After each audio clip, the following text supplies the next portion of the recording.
जय श्री कृष्णा। राधे राधे।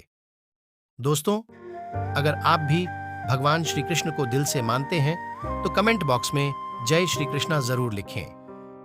भगवान श्री कृष्ण का जीवन जितना संघर्षमय है उतना ही रहस्यों से भरा हुआ है। जीवन में इतना संघर्ष होने के बावजूद भी वह हमेशा मुस्कुराते हुए बंशी बजाते रहते थे और दूसरों को भी समस्याओं को ऐसे ही मुस्कुराते हुए सुलझाने की सीख देते थे। ऐसे मुरली मनोहर के जन्म की रात 5 अनोखी घटनाएं घटी थीं जिन्हें जानकर आप हैरान रह जाएंगे। तो आइए जानते हैं भगवान श्री कृष्ण के जन्म की रात कौन सी 5 अनोखी घटनाएं घटी थीं।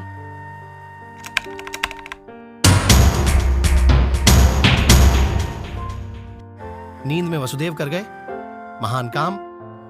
जिस समय कृष्ण का जन्म हुआ उस समय जेल के सभी मंत्री योग माया द्वारा गहरी नींद में सो गए थे।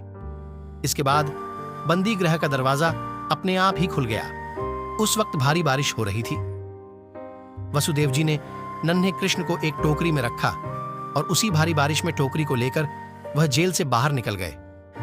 वसुदेव जी मथुरा से नंदगांव पहुंच गए, लेकिन कंस को इसके बारे में पता तक नहीं चला। यमुना का उफनता जल हुआ शांत।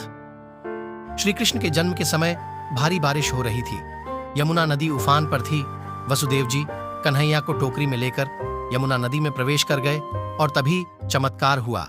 यमुना के जल ने कन्हैया के चरण छुए और फिर उसका जल 2 हिस्सों में बंट गया। इस पार से उस पार जाने के लिए रास्ता बन गया। उसी रास्ते से वसुदेव जी गोकुल पहुंच गए। बच्चों की हुई अदला बदली। वसुदेव कृष्ण जी को यमुना के उस पार गोकुल में अपने मित्र नंदगोप के यहां ले गए। वहां पर नंद की पत्नी यशोदा जी ने एक कन्या को जन्म दिया था।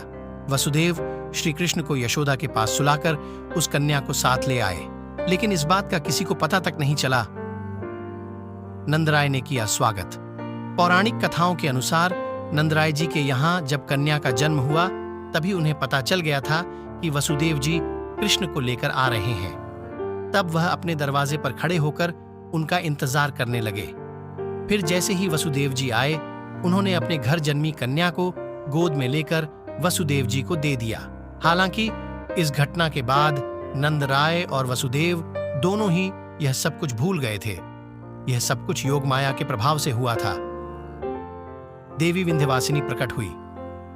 वसुदेव जी नंद बाबा के घर जन्मी कन्या यानी कि योग माया को लेकर चुपचाप मथुरा के जेल में वापस लौट गए।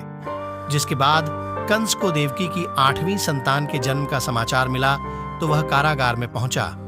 उसने उस नवजात कन्या को पत्थर पर पटक कर जैसे ही मारना चाहा, वह कन्या अचानक कंस के हाथों से छूटकर आकाश में पहुंच गई और उसने अपना दिव्य स्वरूप प्रदर्शित कर कंस वध की भविष्यवाणी की। इसके बाद वह भगवती विंध्याचल पर्वत पर वापस लौट गईं और विंध्याचल देवी के रूप में आज भी उनकी पूजा आराधना की जाती है।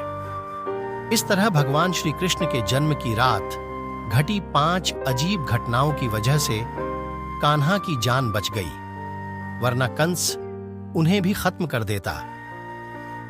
दोस्तों, वीडियो पसंद आई होगी तो लाइक और शेयर करें तथा इस तरह की रोचक वीडियोस देखने के लिए चैनल को सब्सक्राइब करें। धन्यवाद।